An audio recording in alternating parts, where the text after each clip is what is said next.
1939. A new world war begins in Europe. Nazi Germany takes over Czechoslovakia and invades Poland. Denmark and Norway are next. Armies of Belgium, Netherlands and Luxembourg are routed by the Wehrmacht. And yet more countries are devoured by the Third Reich. Hitler has no plans to stop there. The French government surrenders on June 22, 1940. The British Expeditionary Force, crushed on the battlefield, barely escapes at Dunkirk. Germany is victorious yet again, and World War II enters a new stage. Great Britain remains the only country in Europe that stands against Nazi Germany. Britons never will be slaves. Separated from mainland Europe by the English Channel, the British Isles are temporarily safe from the German blitzkrieg. Britain is fully aware that the first strike will come from the air. It's prepared for that. A complex defensive infrastructure of detection, command and control, known as the Dowding system, gives the Royal Air Force a serious advantage. The RAF is a multinational force with pilots not only from the British Commonwealth but also from Poland, Czechoslovakia, France, Belgium and other British allies. By July 13th of 1940, Hitler personally approves Operation Sea Lion, calling for a full-scale invasion of the United Kingdom. Sir Winston Churchill, the British Prime Minister, responded with the famous speech, "We shall go on to the end. We shall fight in France. We shall fight on the seas and oceans. We shall fight with growing confidence and growing strength in the air. We shall defend our island, whatever the cost may be. We shall fight on the beaches. We shall fight on the landing grounds. We shall fight in the fields and in the streets. We shall fight in the hills. We shall never surrender." Within days, thousands of German bombers and fighters would set course for England and try to break the British resistance. British shipping, military installations, factories and civilian areas would be showered with German bombs. A handful of young men in the Royal Air Force would stand between Hitler and the total domination of Europe. Never in the field of human conflict had so much depended on so few.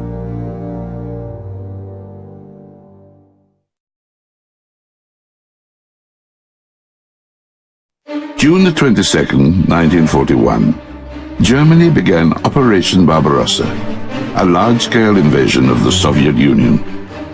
The Red Army, totally unprepared for the attack, suffered catastrophic losses in the first days of conflict, both in manpower and equipment, including the loss of over 1,200 aircraft. During the next few months, the Red Army would be in a constant retreat. The Wehrmacht would quickly take over the recent Soviet acquisitions in the Baltic and western Ukraine and move deeper into Moldavia, Belarusia, the rest of Ukraine, and large portions of European Russia. Leningrad, Russia's second largest city, was surrounded. Germany was advancing on all fronts and getting dangerously close to Moscow itself. By winter, things began to change. Russian resistance finally stiffens, aided by the harshest Russian winter in decades. The German war machine falters and rolls back. By the next summer, a year after the invasion, the war had taken a terrible toll on the Soviet Union. Millions of people had been killed or enslaved. Countless villages, towns and cities lay in ruins. Germany begins yet another summer offensive, but this time Russia is better prepared and ready to fight back. The city of Stalingrad is about to be the stage of one of history's most brutal battles. The Red Army will not give up the city easily. The Soviet 62nd Army is given the task of stopping the German invaders. Our cause is just. The enemy will be crushed. Victory will be ours.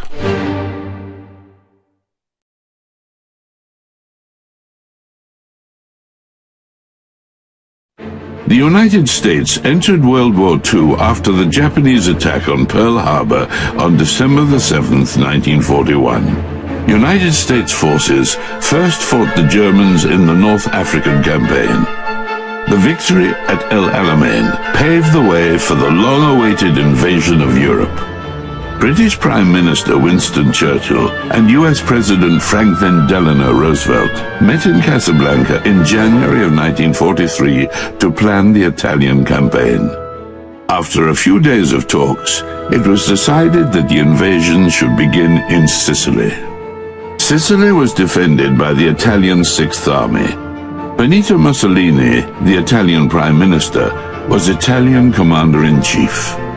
The Italian campaign began in June of 1943 with a large-scale operation commanded by General Dwight Eisenhower. To prepare for the invasion of Sicily, several outlying islands were invaded by a combined force of British, Canadian, and American armed forces. By June the 11th, the Italian garrison of the island of Pantelleria surrendered to the Allies. Islands of Lampedusa, Linosa, and Lempione surrendered on the 12th and 13th. The ease of these operations made the Allies optimistic about the future of the campaign, and the islands became important airfields and staging areas for the upcoming Operation Husky. The loss of the islands had the opposite effect on Mussolini. He said, "This is the wake-up call, or rather a knock on the door." However, despite all this, both sides knew that the most difficult part was still ahead. The Allies would need to launch amphibious and airborne assaults right into the hornet's nest.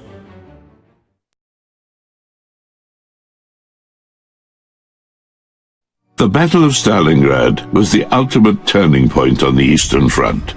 Germany would never fully recover. The war was now for the Soviets to lose.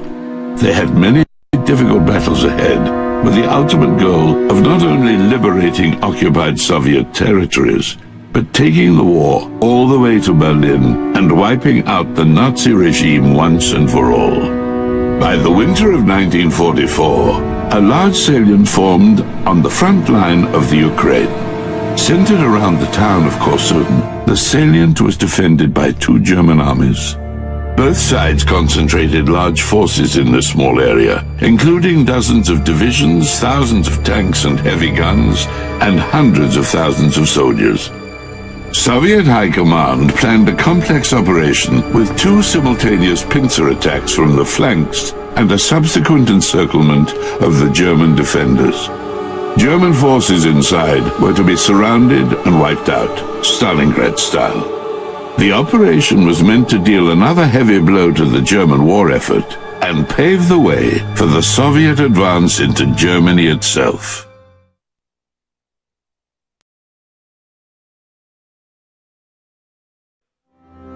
On June the 6th, 1944, Operation Overlord was launched in Western Europe. Combined US, British, and Canadian forces landed in Normandy, poised to liberate France and put an end to Nazi rule in Europe. The Allied bridgehead soon expanded, and Operation Overlord finally ended on August the 25th with the liberation of Paris. By early fall, the Allied advance moved into Belgium. However, by December, the much-hoped-for Christmas victory did not materialize, and then on December the 16th, Germany launched a large-scale surprise attack in the Ardennes. German forces hoped to make up for their numerical disadvantage with the element of surprise. If the Wehrmacht managed to strike deep into the Allied rear and split their forces in two, the entire Western Front could be in jeopardy.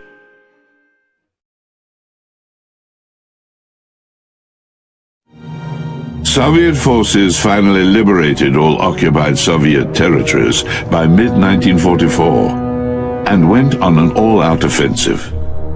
The Red Army advanced into the Baltic states, Czechoslovakia, and Poland. The battle moved into Austria, getting ever closer to Germany. The Yalta Conference took place in February of 1945. The Allied heads of state, Churchill, Roosevelt, and Stalin, agreed on the overall strategy in Europe. This included a post-war separation of liberated territories into spheres of influence and the creation of the United Nations. By March of 1945, the front line was only 40 miles away from Berlin. A huge German defensive line waited there, with countless trenches, artillery batteries, bunkers, and anti-tank fortifications. To strengthen the defenders, Hitler ordered anyone who retreated without orders shot on the spot. The Red Air Force prepared for the assault on Berlin by taking detailed photographs of German defenses, softening them with constant air attacks, and dropping leaflets on the enemy. The Battle for Berlin would be the grand finale of the war in Europe, and the largest battle in history. The battle that the Soviets were determined to win at any cost. By April the 25th, 1945, the ring around Berlin was closed. The encircled German capital housed a gargantuan army, but a small force compared to what Germany lost in previous battles. This army was all that remained in the way of the ultimate Soviet victory. This is our final battle.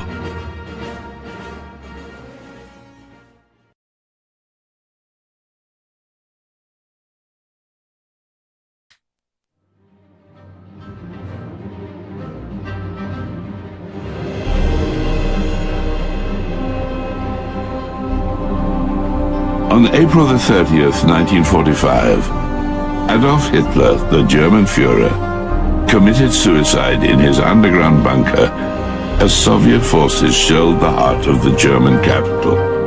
Exactly a week later, on May the 7th, German forces in Europe surrendered to Allied representatives in Reims, France. Japan would surrender a few short months later, finally ending World War II. Nazi Germany is defeated. World War II is over. This has been the largest, bloodiest armed conflict the world has ever known. Millions of Allied soldiers fought shoulder to shoulder on many global fronts to bring about this ultimate shared victory.